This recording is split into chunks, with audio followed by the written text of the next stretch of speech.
She sat at a wrong table on blind date by mistake, unaware he's a mafia boss who'd change her life.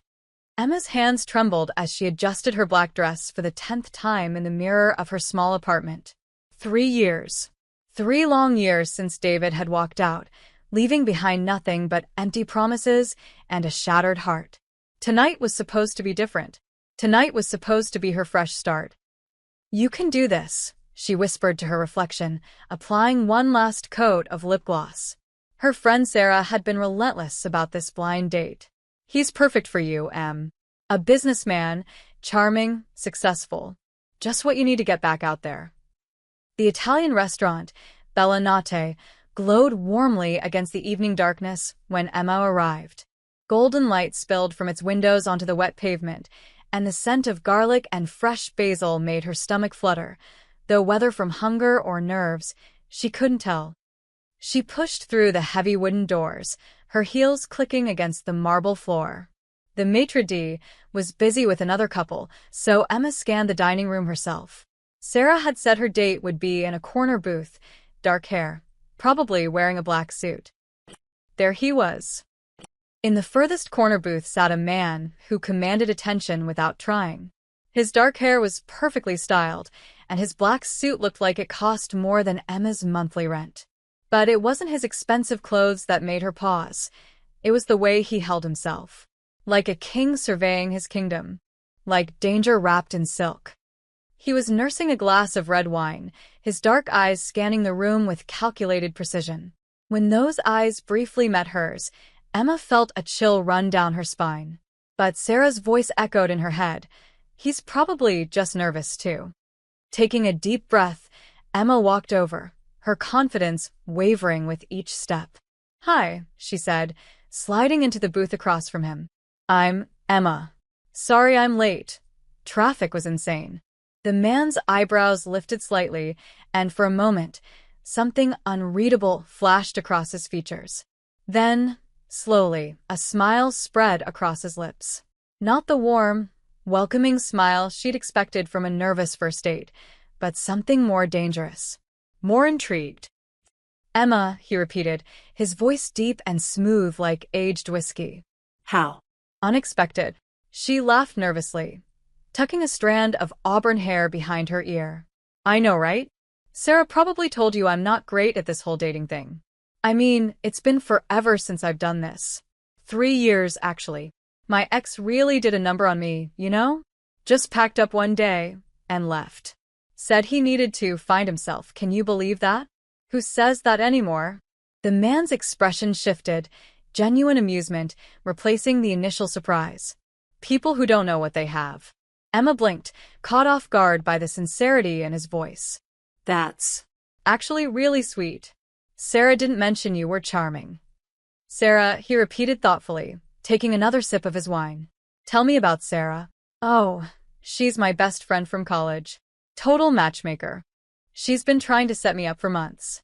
I kept saying no, but she wore me down.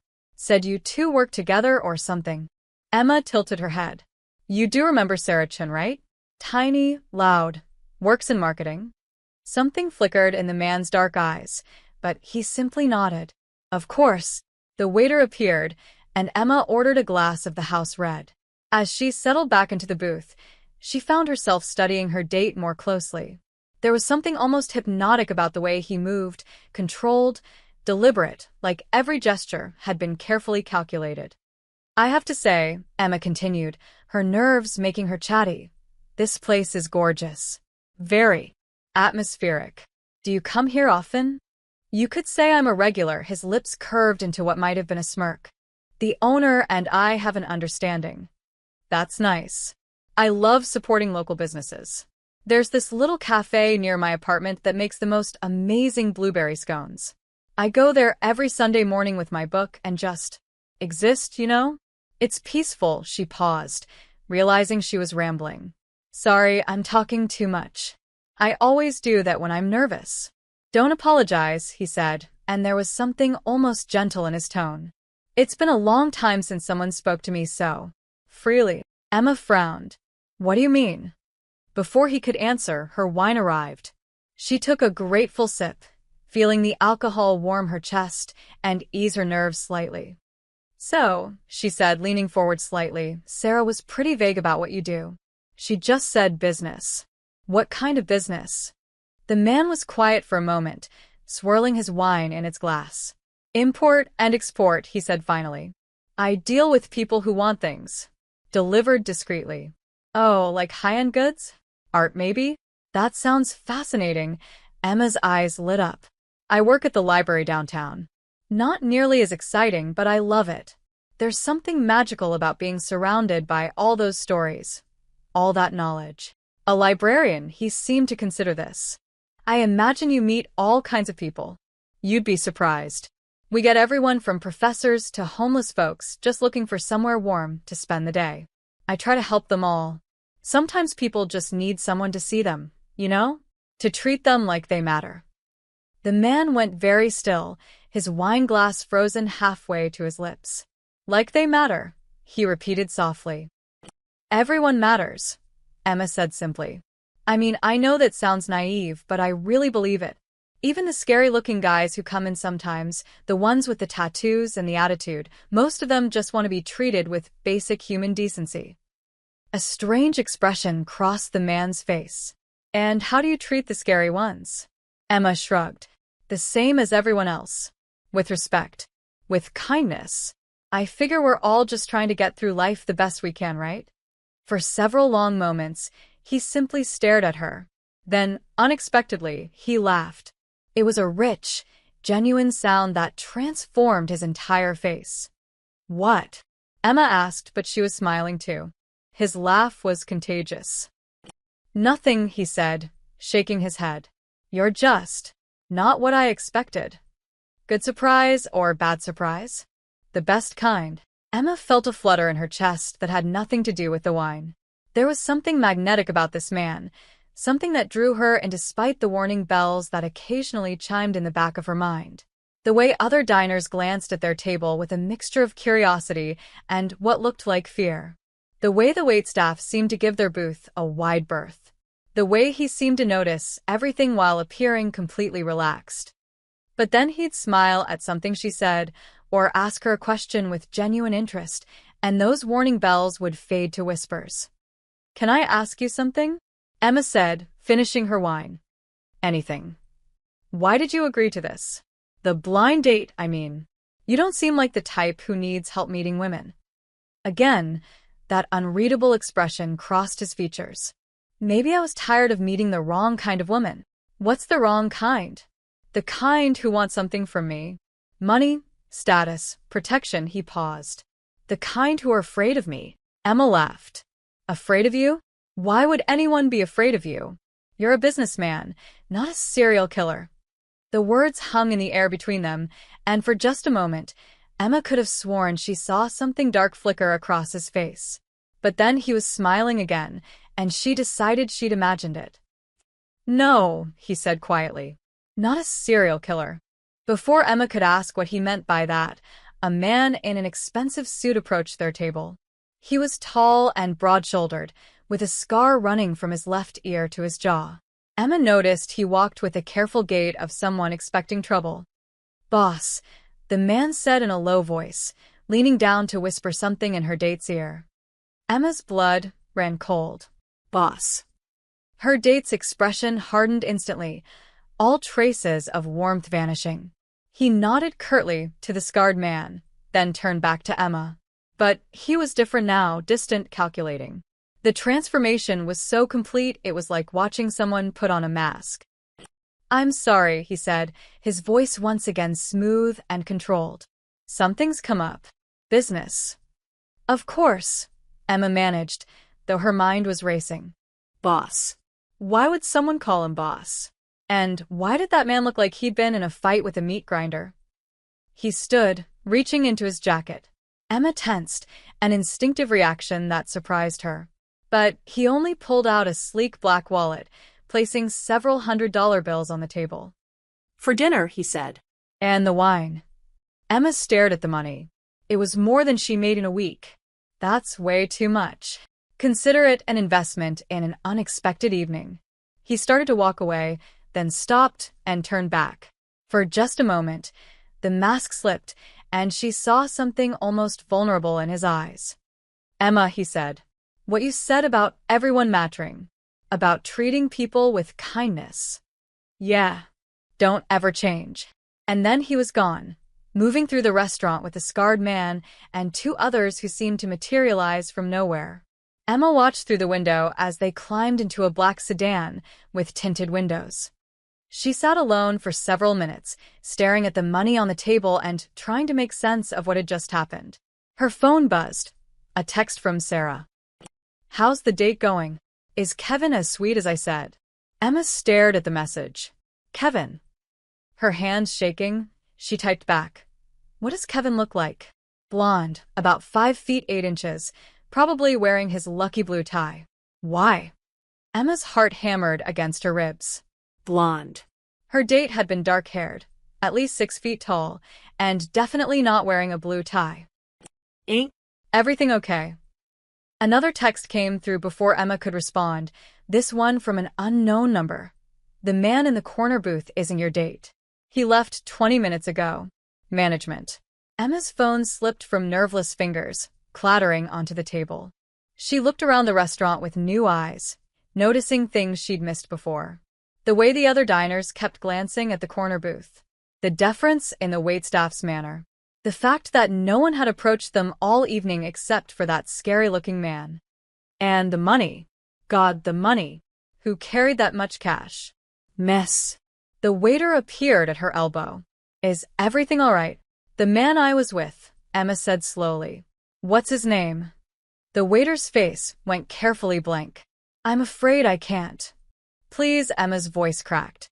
"I need to know who I was just talking to." The waiter glanced around nervously, then leaned down. "Marco Rossini," he whispered. "And if you're smart, you'll forget you ever met him." Emma's world tilted. Marco Rossini. Even she, sheltered librarian that she was, had heard that name whispered in news reports and crime documentaries. Marco Rossini, suspected head of the most powerful crime family on the East Coast. Marco Rossini, who was rumored to control everything from the docks to City Hall.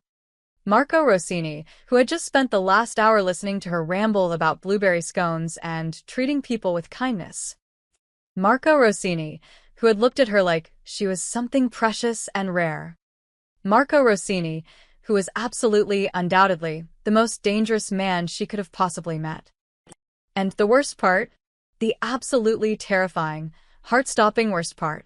She wanted to see him again. Emma sat frozen at the table for what felt like hours, but was probably only minutes. The restaurant continued buzzing around her, couples sharing intimate dinners, families celebrating birthdays, all blissfully unaware that she'd just been having wine with one of the city's most dangerous criminals. Her phone rang, jolting her from her shocked stupor. Sarah's name flashed on the screen. "Emma, how did it go? Did you and Kevin hit it off?" "Sarah?" Emma's voice came out as a croak. "Where exactly did you meet Kevin?" "At that networking event last month, remember? I told you about it. He works in accounting for some tech startup." "Why do you sound weird?" Emma closed her eyes, the full scope of the mistake becoming clear. The real Kevin, blonde, average height, probably sitting at some other restaurant wondering where his date was. The lights in the restaurant suddenly dimmed, and Emma heard the unmistakable sound of the front door slamming shut. Hard. The cheerful dinner conversation around her died to whispers, then to complete silence. "Emma? Emma, are you there?" She barely heard Sarah's voice through the phone. 3 men had entered the restaurant, and they clearly weren't there for the pasta special. They wore dark clothing and moved with predatory purpose, scanning the room like hunters. The maitre d' approached them with obvious reluctance. "Gentlemen, we're fully booked this evening." "We're not here to eat," the tallest one said, his voice carrying across the silent restaurant. "We're looking for Marco Rossini." Emma's blood turned to ice. They were here for Marco. The same Marco who had been sitting across from her just minutes ago, listening to her nervous chatter with what had seemed like genuine interest. The scarred man who had whispered to Marco earlier suddenly appeared from the kitchen, flanked by 2 others. Emma recognized the careful way they moved, hands ready to reach inside their jackets. "He's not here," the scarred man said calmly. The tall intruder smiled, but it was all teeth and no warmth. "Funny. His car is still outside." That's when Emma noticed it. Through the window, she could see the black sedan hadn't moved. Marco and his men were still here somewhere. "Must be running late," the scarred man replied, but his hand had definitely moved closer to his jacket. The tension in the restaurant was suffocating. Other diners were starting to notice something was wrong. A child began to cry at a nearby table, and her mother quickly shushed her.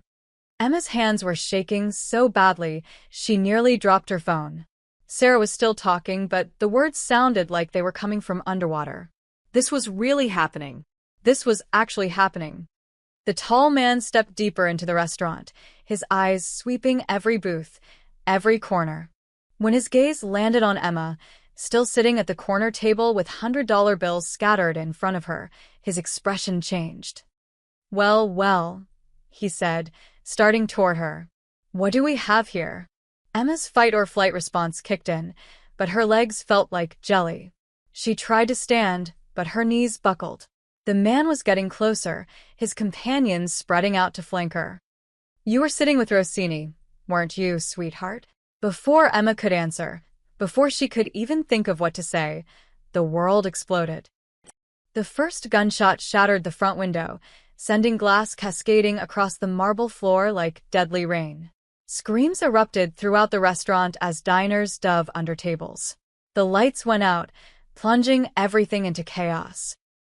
Emma felt strong hands grab her shoulders, pulling her down just as another shot rang out. She found herself pressed against the leather seat of the booth, a familiar voice in her ear. "Stay down. Don't move." Marco. He'd come back. In the darkness, she could hear running footsteps, more gunshots, the crash of overturning tables. Someone was shouting orders, but she couldn't tell if it was Marco's men or the intruders. "This is insane," she whispered, but her words were lost in the chaos. Marco's body was pressed against hers, shielding her from the violence erupting around them. She could feel the rapid beat of his heart, could smell his cologne mixed with something else, adrenaline, maybe, or fear. "When I say run," he said quietly, his lips close to her ear, "you run straight to the kitchen. Don't look back, don't stop. My men will get you out." "I don't understand what's happening." "Emma," his voice was sharp now, commanding. "Do you trust me?" It was insane. Completely insane. She'd known this man for barely an hour, and most of that time she'd thought he was someone else entirely. She'd just learned he was a criminal, possibly a killer. Every rational part of her brain was screaming that she should not trust him. But looking into his dark eyes, even in the chaos and dim lighting, she found herself nodding. "Good. Now run." He pushed her toward the kitchen just as another volley of gunshots erupted. Emma ran, stumbling over broken glass and overturned chairs, her heels slipping on the marble floor. Behind her, she could hear Marco shouting orders, the sound of furniture being used as cover, the terrible symphony of violence. She burst through the kitchen doors to find two of Marco's men waiting for her, their faces grim but professional. "This way, miss," one said, guiding her toward a back exit she hadn't even noticed. "What about Marco?" she gasped. "The boss can take care of himself." They led her out into the alley behind the restaurant, where another black car was waiting, engine running. Emma looked back at the restaurant, its windows now spiderwebbed with bullet holes, and felt her legs give out completely. "I was just supposed to have dinner," she whispered as they helped her into the car. It was just supposed to be a simple blind date. The car pulled away from the curb with a screech of tires, leaving the chaos behind. But Emma could still hear the gunshots echoing in her mind, could still feel the weight of Marco's body protecting hers. Whatever she'd stumbled into, there was no going back now. The villa appeared through the darkness like something from a movie, all stone columns and wrought iron gates, surrounded by perfectly manicured gardens that probably cost more than Emma's annual salary. Security lights illuminated the property as their car approached, and she counted at least 4 guards positioned around the perimeter. "Where are we?" Emma asked, her voice still shaky from the restaurant. "Somewhere safe," replied the driver, the same scarred man who had whispered to Marco earlier. "Boss's orders." The car pulled up to a circular driveway, and Emma was escorted through massive oak doors into a foyer that took her breath away. Crystal chandeliers cast warm light over marble floors and oil paintings that looked like they belonged in a museum. Everything screamed money and power. "This way, miss," the scarred man said, leading her down a hallway lined with expensive artwork. "Mr. Orsini will be with you shortly." He showed her to what appeared to be a sitting room. All leather furniture and mahogany bookshelves, with a fireplace crackling softly in one corner. Under different circumstances, Emma might have found it cozy. Right now, it felt like a beautiful cage. The door closed behind her with a soft click, and she was alone. Emma paced the room, her mind racing. This morning, her biggest worry had been whether to wear the black dress or the blue one. Now she was sitting in a mobster's house, having survived what was basically a gang war over dinner.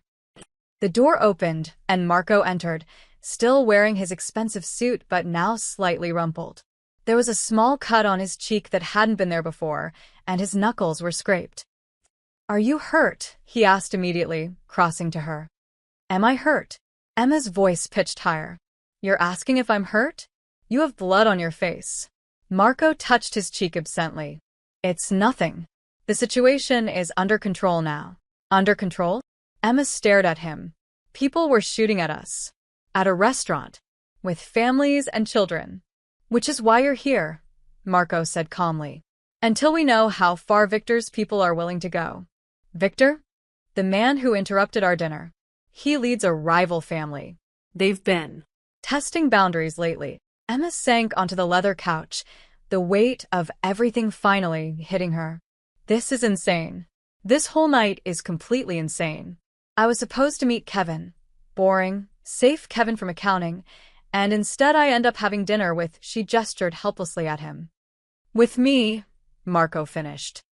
"With a criminal." The words burst out of her. "You're a criminal, aren't you? All that stuff about import and export, you were lying." Marco was quiet for a moment, studying her face. Then he moved to a bar cart in the corner and poured 2 glasses of amber liquid. He offered one to Emma. "I don't drink whiskey," she said. "Tonight you do." She took the glass with trembling hands and sipped. It burned, but it also steadied her nerves slightly. "Yes," Marco said finally, settling into the chair across from her. "I'm what you would call a criminal." The simple honesty of it caught her off guard. She'd expected denials, explanations, justifications. Not this matter-of-fact admission. "So, what happens now?" Emma asked. "Are you going to kill me? Because I saw too much." Something flickered across Marco's face. Surprise, maybe even hurt. "Is that what you think of me?" "I don't know what to think of you. An hour ago, I thought you were a businessman who liked Italian wine. Now I find out you're apparently some kind of mafia boss," Marco supplied. "The term you're looking for is mafia boss." Emma drained her whiskey glass in one burning gulp. right. "That." Marco leaned forward, his elbows on his knees. "Emma, I need you to listen to me carefully. What happened tonight, you being there, the attack, it wasn't planned. Victor's men saw you with me, and now they think you're important to me.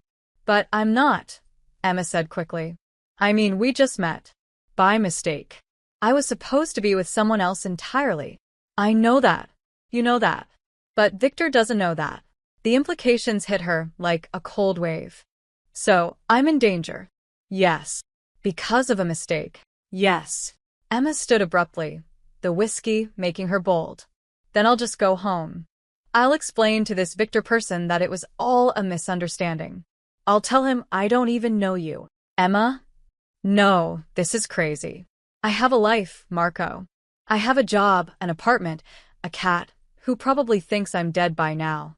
I can't just disappear into your criminal world because of some mix-up." She headed for the door, but Marco's voice stopped her. "The door is locked." Emma's hand froze on the handle. She turned it anyway. "Nothing." "Let me out," she said, her voice dangerously low. "I can't do that." Let me out. Marco stood, and for the first time since she'd met him, he looked genuinely uncomfortable. Emma, please try to understand. She spun around, fury replacing fear. Understand what? That you're keeping me prisoner? That you've kidnapped me? I'm protecting you. By locking me up? Emma laughed, but there was no humor in it. How is this protecting me? Before Marco could answer, a sharp crack echoed from somewhere outside. Then another. Emma recognized the sound now. Gunshots. Marco was across the room in an instant, pulling her away from the windows. Stay down, he ordered, just like at the restaurant. What's happening now? They found us. More shots rang out, closer this time. Marco spoke rapidly into a phone that had appeared in his hand, giving orders in a mixture of English and what sounded like Italian. How many? Emma heard him ask. The response made his face harden. Emma watched him in the dim light filtering through the heavy curtains, saw the transformation from the charming man who had listened to her nervous chatter to this. Someone comfortable with violence, someone who commanded it. And yet, when the shooting started, his first instinct had been to protect her. Again. Marco, she said quietly. He looked at her, phone still pressed to his ear. If I try to leave now, I'll die, won't I? His expression was answer enough. Emma sank back onto the couch, the reality of her situation finally, fully settling in. She wasn't just in Marco's world now. She was trapped in it. And the most terrifying part was starting to realize that despite everything, the lies, the danger, the violence, she trusted him to keep her alive. Even if it meant becoming his prisoner to do it. 3 days. Emma had been at the villa for 3 days, and she was starting to understand the strange rhythm of Marco's double life. By morning, he was all business. Expensive suits, phone calls in multiple languages, meetings with men in equally expensive suits who treated him with a deference that bordered on fear. She'd watch from the window of what had become her room as black cars came and went, depositing serious-faced men who carried briefcases and spoke in hushed tones. City contracts, Marco had explained when she'd asked over breakfast on the second day. Construction permits. Import licenses. Legal stuff. Mostly. The way he said mostly made her stomach twist. But by evening, when the last of the day's visitors had left, he was different. The commanding presence softened into something more. Human. He'd find her in the library, a room that had quickly become her refuge, and they'd talk. About books, about her job, about everything except the obvious questions hanging between them. Tonight was no different. Emma sat curled in a leather armchair, reading a first edition of Pride and Prejudice that probably cost more than her car, when Marco appeared in the doorway. He'd changed out of his suit into dark jeans and a gray sweater that made him look younger, less intimidating. "You've been quiet today," he said, settling into the chair across from her. Emma marked her place in the book. "I called in sick to work. 3rd day in a row. My boss is going to fire me. I can make a call." "No," her voice was sharp. "Don't you dare. That's my life, Marco. My normal, boring, safe life that I worked hard for." He was quiet for a moment. "I'm sorry. About all of this." "Are you?" Emma studied his face. "Because sometimes I think you're not sorry I'm here." Marco's jaw tightened. "Emma?" "It's okay," she said quickly. "I mean, it's not okay, obviously. This whole situation is insane. But I get it. You're lonely." The words hung in the air between them. Marco's expression went carefully blank, but Emma had spent 3 days learning to read his micro-expressions. "You are," she continued. "I can see it. All those people who come here during the day, they're afraid of you. They respect you, they obey you, but they're terrified. And at night, when they're gone, you're just alone." "I chose this life," Marco said quietly. Did you? "Or did it choose you?" He stood abruptly, moving to the window that overlooked the garden. "My father was in this business. His father before him. I was groomed for it from birth. That's not the same as choosing." "When I was 12, Marco said, still looking out at the darkness, "my father took me to a meeting. told me to watch and learn. A man owed us money. A baker had a family. Good man who just had some bad luck. Emma set down her book, sensing this was important. The man begged, promised to pay, had photos of his kids, showed them to my father. Marco's voice was distant, remembering. My father smiled, patted the man on the shoulder, told him family was everything. Then he had him killed anyway. Emma's breath caught. Never show weakness, he told me afterward. The moment they think you're soft, you're dead. I was 12, Emma. 12 years old, and I learned that affection was a liability. That's horrible. Marco turned back to her. It kept me alive. It built this empire. It's the only reason I can protect you now. Is it? Emma stood, moving closer to him. Or is it the reason people are trying to kill us both? Before Marco could answer, the library door opened. The scarred man, Emma had learned his name was Tony, entered with another man she didn't recognize. This one was older, gray-haired, with cold eyes that reminded her uncomfortably of Marco's father from his story. Boss, Tony said. We need to talk. Marco's posture shifted instantly, becoming the commander again. 5 minutes. It's about the girl. Emma felt the temperature in the room drop several degrees. Speak freely, Marco said, his voice carrying a warning. The gray-haired man stepped forward. With respect, boss, this has gone on long enough. She's a liability. She's under my protection. She's making you weak. The man's voice was firm, unafraid. The whole organization sees it. You risked 6 men to pull her out of that restaurant. You brought her here, to your private home. People are talking. Emma wrapped her arms around herself, suddenly feeling very small and very unwelcome. What people say is none of your concern, Vincent, Marco said, but Emma could hear the tension in his voice. It is when Victor's using it against us, Vincent shot back.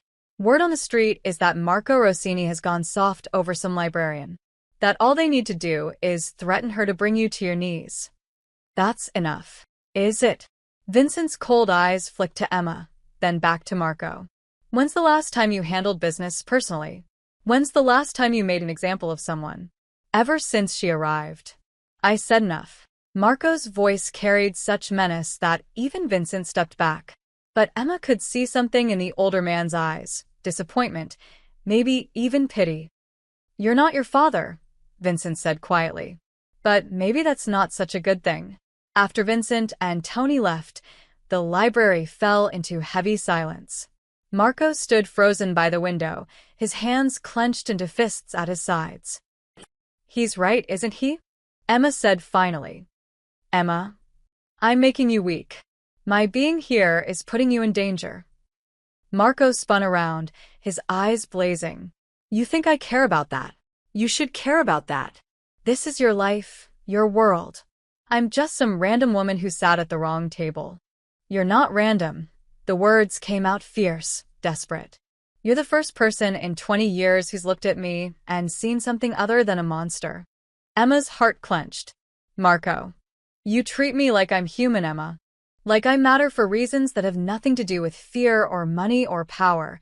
He ran his hands through his hair. Do you have any idea what that's like for someone like me? The vulnerability in his voice broke something open inside her chest. This dangerous, powerful man who commanded an empire, he was as trapped as she was, just in a different kind of prison. But Vincent's right about one thing, Emma said softly. This can't last forever. Eventually, you'll have to choose. Marco moved closer to her, close enough that she could see the gold flecks in his dark eyes. What if I already have? Emma never got to respond to Marco's question. At dawn the next morning, she was jolted awake by shouting in the hallway outside her room. She grabbed the silk robe Marco had provided and crept to her door, pressing her ear against the wood. Every newspaper in the city. Tony's voice was sharp with panic. Look at this. Emma heard the rustle of paper, then Marco's voice, deadly quiet. Where did they get this? Has to be Victor. He's been watching the villa. Emma's blood chilled. They were talking about her. She was sure of it. The voices moved away, but she caught fragments. Public now. Whole organization compromised. Should have listened to Vincent. An hour later, Marco appeared at her door with a newspaper in his hands and murder in his eyes. "We need to talk." Emma's stomach dropped as she saw the front page. There, in full color, was a photograph of her and Marco at the restaurant 3 nights ago. She was laughing at something he'd said, leaning forward across the table, looking for all the world like a woman completely enchanted by her dinner companion. The headline read, "Marco Rossini's Mystery Woman. Crime boss goes soft for local librarian?" "Oh God," Emma whispered. "How did they?" "Victor has people everywhere," Marco said grimly. "Reporters, photographers, probably half the staff at that restaurant." Emma sank onto the bed, the newspaper trembling in her hands. The article was worse than the headline. It had her full name, her address, her workplace. It described her as Marco Rossini's new girlfriend and speculated about how the city's most feared crime boss appears to have found his weakness. "I'm so sorry," she whispered. "This isn't your fault." But Emma could see the tension in every line of his body. She'd brought this on him, this exposure, this vulnerability. Vincent had been right. She was making him weak. What happens now? Marco was quiet for a long moment, staring out at the gardens where his security team was doubled, maybe tripled since yesterday. "Now Victor knows exactly how to hurt me."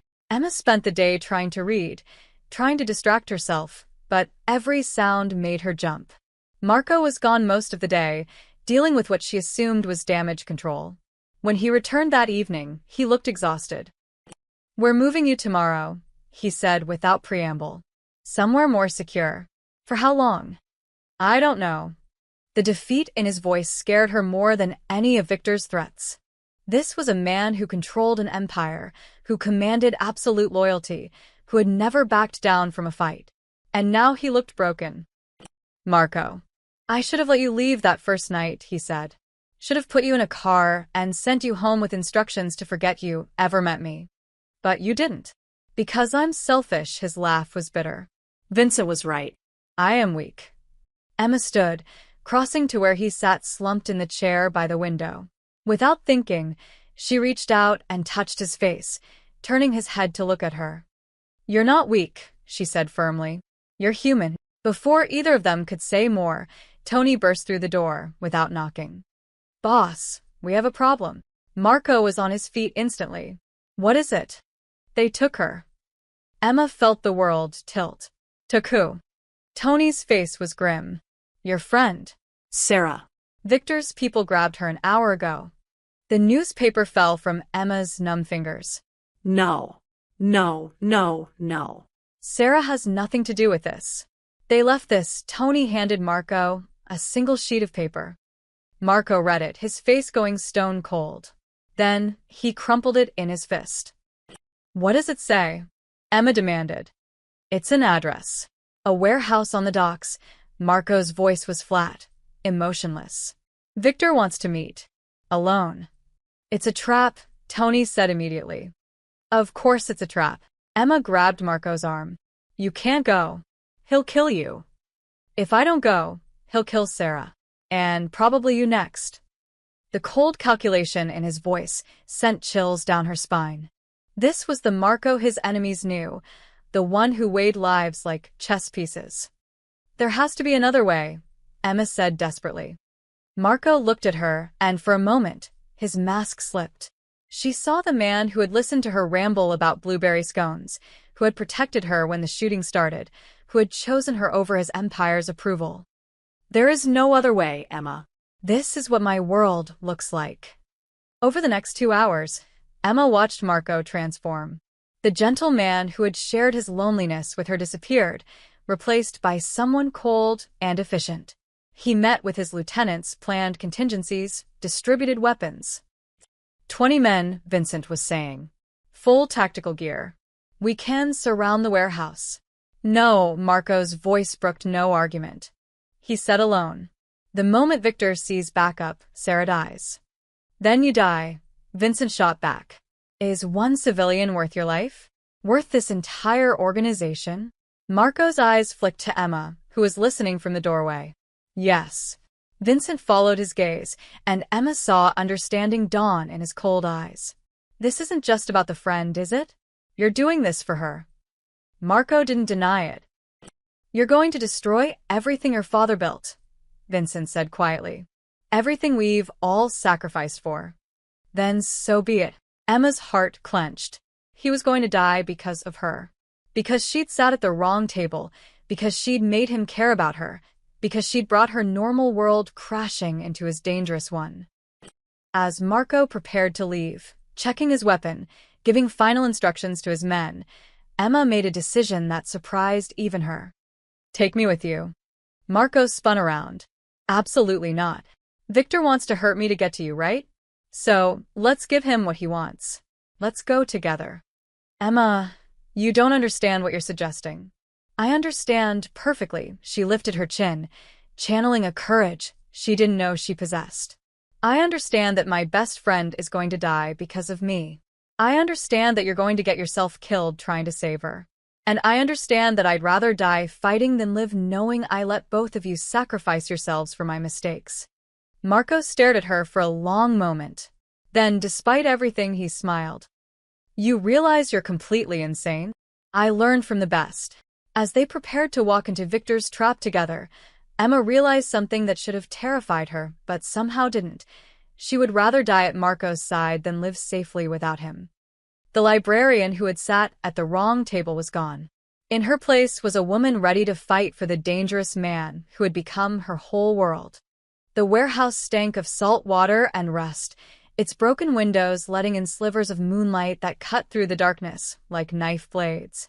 Emma's heart hammered against her ribs as she and Marco walked deeper into the cavernous space, their footsteps echoing off the concrete walls. Victor. Marco's voice rang out, commanding even here. I'm here. Let the women go. Laughter echoed from somewhere in the shadows, cold and mocking. Then Victor stepped into a pool of light, dragging Sarah behind him. Emma's friend looked terrified but unharmed, tape across her mouth, her hands bound. Marco Rossini, Victor said, his accent thick with satisfaction. Finally graces me with his presence. Emma counted at least 8 men positioned around the warehouse, all armed. This had been a suicide mission from the start. Let them go, Marco repeated. Your fight is with me, is it? Victor's smile was all teeth. See, I've been thinking about that. My fight was with the Marco Rossini who built an empire on fear and respect.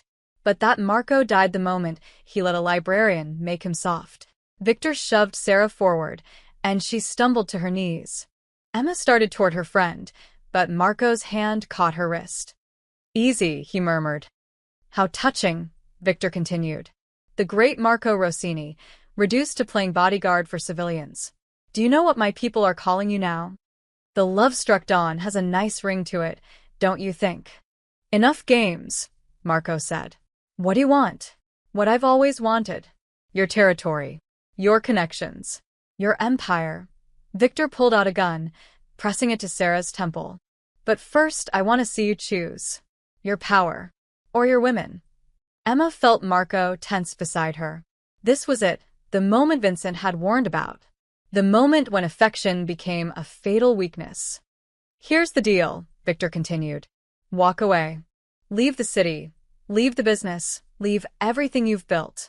Do that, and they live. And if I don't... Victor's smile widened. Then I kill the friend first, while you watch. Then the librarian. Then you. In that order. The warehouse fell silent except for the distant sound of water lapping against the docks.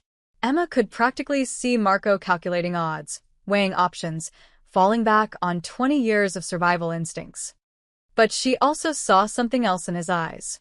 Something that looked like peace. Counteroffer, Marco said quietly. Victor raised an eyebrow. Let them go, and I'll give you what you really want. Which is? Marco's hand moved slowly toward his jacket. The chance to kill Marco Rossini in a fair fight. Emma's blood turned to ice. Marco, no. One-on-one, Marco continued, ignoring her. No weapons. Just you and me. Winner takes everything. Victor laughed. You think you can take me in a fight, old man? Marco was at least 10 years older than Victor, and the younger man was built like a boxer. It should have been suicide. But Emma had seen Marco move, had felt the controlled power in his body when he'd shielded her from gunfire.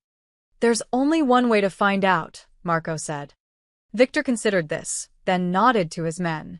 They formed a rough circle, creating an impromptu fighting ring.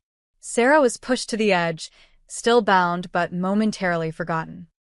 Emma grabbed Marco's arm as he started to remove his jacket. "This is insane. He could kill you." Marco turned to her, and in his eyes she saw everything he couldn't say. This was the only way. The only chance all three of them had to walk out alive. "If something happens to me," he said quietly, "Tony will get you out of the city. You and Sarah. New identities, new lives somewhere safe." "I don't want a new life," Emma whispered. "I want this one. With you." Marco's hand cupped her face, thumb brushing away a tear she didn't realize had fallen. "You gave me something I thought I'd lost forever, Emma.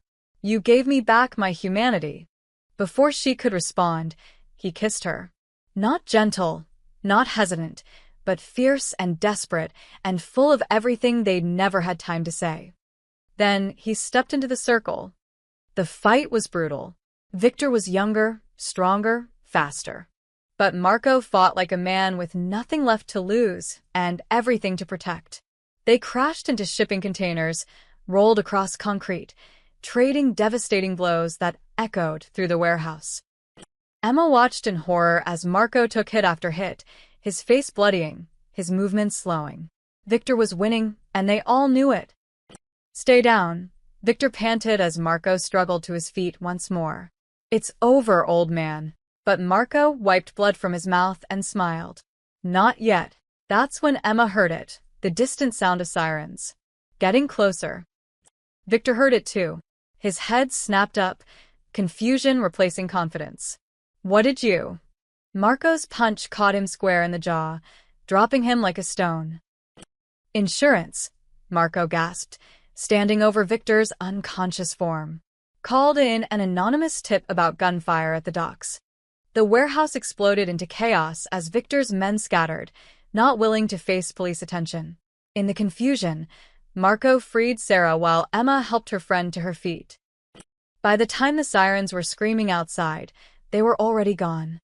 3 days later, Emma sat in a different restaurant, across from Kevin, the real Kevin. Blonde, pleasant, exactly as Sarah had described. He was telling her about his job in accounting, about his hobbies, about his 5-year plan. He was perfectly nice, perfectly safe, perfectly boring. "So, what do you think?" Kevin asked as dinner wound down. "Maybe we could do this again sometime?" Emma smiled politely. "That's very sweet, but I don't think we're compatible." Outside the restaurant, a sleek black car waited at the curb. Through the tinted windows, she could just make out a familiar silhouette. Emma stood at the crossroads of her life, key to her ordinary apartment heavy in her hand. She could go home, feed her cat, return to her safe job at the library, pretend the last week had been a dream. Or she could walk to that car, where a dangerous man with kind eyes waited to offer her a life she'd never imagined wanting. The choice, finally, was hers alone. Emma dropped her apartment key into her purse and walked toward the car. Some tables were worth sitting at, even if you'd found them by mistake. Especially if you'd found them by mistake. The door opened, Marco's scarred hand extending toward her, and Emma stepped into her new life without looking back.